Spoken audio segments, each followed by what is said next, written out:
हाँ जी गाइस, जैसा कि हमने लास्ट वीडियो के अंदर स्टैटिक नेट का प्रैक्टिकल किया था, तो इस वीडियो के अंदर हम डायनेमिक नेट का प्रैक्टिकल करने वाले हैं। तो चलिए स्टार्ट करते हैं। और पहले आप लोगों ने स्टेप बाय स्टेप वीडियोस को देखना है, तभी आप लोगों को डायरेक्ट इस वीडियो के ऊपर नहीं आना है। स्टेप बाय स्टेप देखते आओगे ना, पार्ट 1, पार्ट 2, पार्ट 3, पार्ट 4, जो भी पार्ट मैं बना रहा हूँ उसके अकॉर्डिंग आप लोगों ने देखना है, ठीक है? तभी आप लोगों को समझ में आएगा।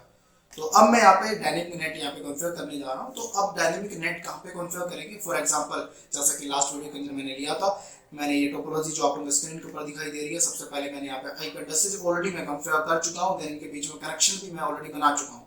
ये काम मैंने आप लोगों को ऑलरेडी करके दिखा दिया है और सिखा चुका हूँ। आप लोगों को नहीं आता तो पहले उनको सीख लीजिएगा, ठीक है? तो दोबारा से इसलिए मैं नहीं करके दिखा रहा कि वीडियो का पार्ट बड़ा हो जाता, तो वो ऐसा ना हो, मेन पार्ट के ऊपर हम फोकस करें। तो अब यहाँ पे मैं कनेक्शन ऑलरेडी बना चुका हूँ। इन पीसीज के ऊपर मैंने एड्रेसेस ये डाल दिए हैं और ये हमारा एक आईएसपी है, लोकल सर्विस प्रोवाइडर, जैसे हम बोल देते हैं इंटरनेट सर्विस प्रोवाइडर, जो भी आप बोलना चाहते हैं बोल सकते हैं। ये माना कि मैंने एक आईएसपी है जिससे हम इंटरनेट सर्विस लेंगे और आईएसपी के पास जो नेटवर्क है वो 20 का। अब यहाँ पे मेरे पास बहुत सारे डिवाइसेस हैं। डायनेमिक नेट के अंदर क्या होता है कि बहुत सारे मल्टीपल डिवाइसेस को या मल्टीपल आईपी एड्रेसेस को आप मल्टीपल एड्रेसेस के अंदर ट्रांसलेट कर सकते हैं, पब्लिक से प्राइवेट में, प्राइवेट से पब्लिक में। स्टैटिक नेट के अंदर क्या होता है, एक सिंगल एड्रेस को आप ट्रांसलेट कर सकते हैं, लेकिन डायनेमिक के अंदर ऐसा नहीं होता है। डायनेमिक के अंदर आप मल्टीपल आईपी एड्रेसेस को एक साथ ट्रांसलेट कर सकते हैं, ठीक है? तो अब मैं यहाँ पे कॉन्फ़िगर कर देता हूँ। ये हमारा ट्रांसलेटर सर्वर है।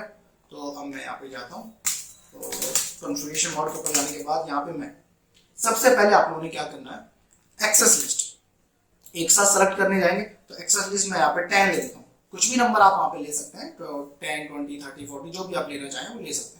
देन मैं यहाँ पे परमिट करवा लेता हूँ। कौन से नेटवर्क को परमिट करवाने जा रहा हूँ, एक लिस्ट के अंदर मैं सेलेक्ट करने जा रहा हूँ 10 के नेटवर्क को, 10.0.0.0 और उसका सबनेट मास्क 255.0.0.0 एंटर कर दिया। पूरे 10 के नेटवर्क को, ऐसा नहीं कि ये 10 का नेटवर्क है तो इसलिए मैंने लिस्ट नंबर 10 ले लिया। जो भी नंबर आप लेना चाहते हैं ले सकते हैं। मैंने पूरे 10 के नेटवर्क को मैंने सेलेक्ट कर लिया, किसमें, पूल लिस्ट नंबर 10 के अंदर। इसका रीजन क्या है वो आप लोगों को अभी समझ में आ जाएगा। देन इसके बाद मैंने चलाया आईपी नेट।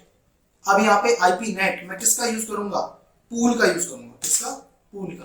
अब देखो पूरे नेटवर्क को मैं ट्रांसलेट करने जा रहा हूँ, किससे, रेंज के अंदर ट्रांसलेट करने जाऊंगा। तो मैं यहाँ पे पूल नंबर, पूल नाम आप कुछ भी दे सकते हो। पूल हम बोलेंगे किसे, कि एक बंडल को या एक पूरे नेटवर्क को आप पूल बोल सकते हो। जो भी नंबर आपने सेलेक्ट किया, मान लो 1 से लेकर 10 तक, तो वो जो नंबर है आपका एक पूल कह सकते हो आप, ठीक है?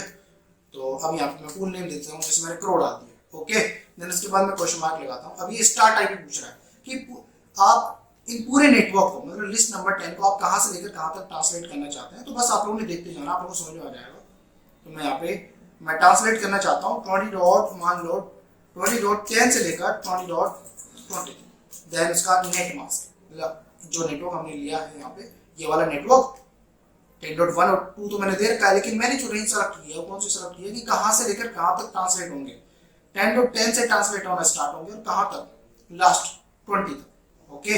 देन मैंने सबनेट मास्क का 255.0.0 कमांड की लैंग्वेज में यहाँ पे नेट मास्क हमसे पूछता है, देन एंटर कर देना है, ओके। अब यहाँ पे मेन काम नेट का होगा, आईपी नेट इनसाइड सोर्स। अब क्वेश्चन मार्क लगाया मैंने, स्टैटिक का यूज करूंगा, स्टैटिक तो हम ऑलरेडी कर चुके हैं ना। तो लिस्ट नंबर, कौन सा लिस्ट, जो हमने एक्सेस लिस्ट अभी चलाया था ना, लिस्ट नंबर कौन सा, 10। और लिस्ट नंबर 10 के अंदर कौन से नेटवर्क, हमारा पूरा 10 का नेटवर्क सेलेक्ट कर रखा था हमने। पूरे 10 के नेटवर्क को मैं किसमें ट्रांसलेट कर दूंगा, पूल नंबर क्रो के अंदर। तो देन एंटर कर देना। अब देखो मैंने किया क्या है, यहाँ पे मैंने सबसे पहले एक्सेस लिस्ट बनाया। एक्सेस लिस्ट के अंदर मैंने यहाँ पे 10 के नेटवर्क को सिलेक्ट कर लिया है। एक लिस्ट के अंदर, लिस्ट नंबर 10 के अंदर मैंने यहाँ पे सिलेक्ट कर चुका हूँ। पूरे नेटवर्क को मैंने परमिट करवा लिया, मतलब सेलेक्ट कर लिया एक लिस्ट नंबर 10 के अंदर। क्योंकि स्टैटिक के अंदर तो एक करेंगे, लेकिन हम डायनेमिक करने जा रहे हैं। मल्टीपल नेट आईपी एड्रेसेस को एक साथ सेलेक्ट कर सकते हैं, पूरे नेटवर्क को हम एक साथ सेलेक्ट कर सकते हैं। और हम यहाँ पे देन उसके बाद मैंने चलाया आईपी नेट इनसाइड। देखो आईपी नेट एक पूल हमने क्रिएट किया और ये पूरा जो नेटवर्क था 10 का, वो कहाँ से लेकर कहाँ तक ट्रांसलेट होगा, 20.10 से स्टार्ट होगा और कहाँ तक, लास्ट कहाँ तक ट्रांसलेट हो सकता है, 20 तक। और उसका नेट मास्क मैंने दे दिया, एंटर कर दिया। देन उसके बाद मैंने यहाँ पे नेट की कमांड यहाँ पे चला दिया और नेट का चला IP net inside source list number 10। मतलब इस वाले पूरे नेटवर्क को मैं किस में ट्रांसलेट कर रहा हूँ, यहाँ से लेकर यहाँ तक, मतलब क्रो नंबर जो पूल मैंने दिया था इस पूल के अंदर ट्रांसलेट कर रहा हूँ। देन एंटर कर देना। मैं भी शायद आप लोगों को समझ में आ गया होगा, नहीं समझ में आया तो दोबारा से देखना और प्रैक्टिस करना, तभी आप लोगों को आ जाएगा समझ में। ठीक है। देन सेम सिंपल सा काम, इंटरफेस के ऊपर जाना है।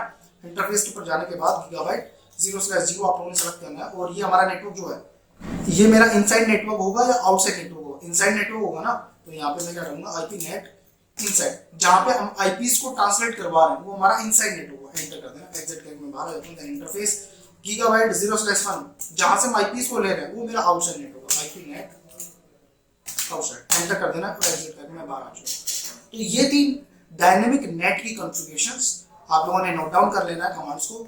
कमांड किसी को भी याद नहीं रहती है, आप लोग प्रैक्टिस करते रहते हो तो आप लोग को याद रहेंगी। लेकिन जब आप कॉर्पोरेट में या रियल इंडस्ट्रीज के अंदर काम करते हो तो वहाँ पे जो भी सिचुएशन बनती है उसके अकॉर्डिंग आप लोग वहाँ पे खुद से एनालाइज कर लोगे। तो ऐसा नहीं कि आप लोग कमांड भूल गए हो तो आप लोग इसका मतलब आपने जो भी पढ़ा था वो सब बेकार गया। आपको कॉन्सेप्ट पता होना चाहिए बस। कमांड किसी को भी याद नहीं रहती है, ये कोई कहानी नहीं है कि जैसे कि मैंने कोई कहानी बोल दी या फिर आपको ये याद रह जाएगी। ये याद रखने वाली चीजें नहीं है, ठीक है। बस आपको मेन कॉन्सेप्ट पता होना चाहिए। कॉन्सेप्ट आपको पता है कि स्टैटिक नेट क्या है, डायनेमिक नेट क्या है, रिगार्डिंग जो भी टॉपिक हम पढ़ते हैं उसका कॉन्सेप्ट आपको, फंडा आपको पता है तो आप लोग कर लोगे, ठीक है। कमांड भूल जाते हो कोई बड़ी बात नहीं है, सब लोग भूल जाते हैं, मैं भी। ऐसा नहीं कि सारी कमांडें मेरे को याद है, बहुत सारी कमांडें हैं, है ना, नहीं याद रहती हैं। और कमांड याद रखने वाली चीज है ही नहीं, क्या हम बोलेंगे, रोज करते हैं, प्रैक्टिस में रहते हैं तब तो हमें याद रहती है, ठीक है। तो आप लोग भूल गए तो इसका आपकी कोई गलती नहीं है उसमें, लेकिन आप लोगों ने बस प्रैक्टिस करते रहना है, ओके।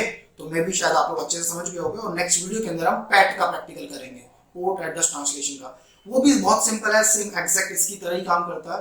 तो डायनेमिक नेट के अंदर आप लोग समझ गए होंगे कि बहुत सारे मल्टीपल आईपी एड्रेसेस को हम ट्रांसलेट करवा सकते हैं। लेकिन स्टैटिक नेट के अंदर एक चीज मैंने करके दिखाया था, मैंने पिंग करके दिखाया था, यहाँ से लेकर यहाँ तक, मतलब यहाँ पे मैं पिंग करने जाता हूँ तो पिंग हो रहा था। लेकिन डायनेमिक नेट के अंदर आप ऐसा नहीं कर सकते हो।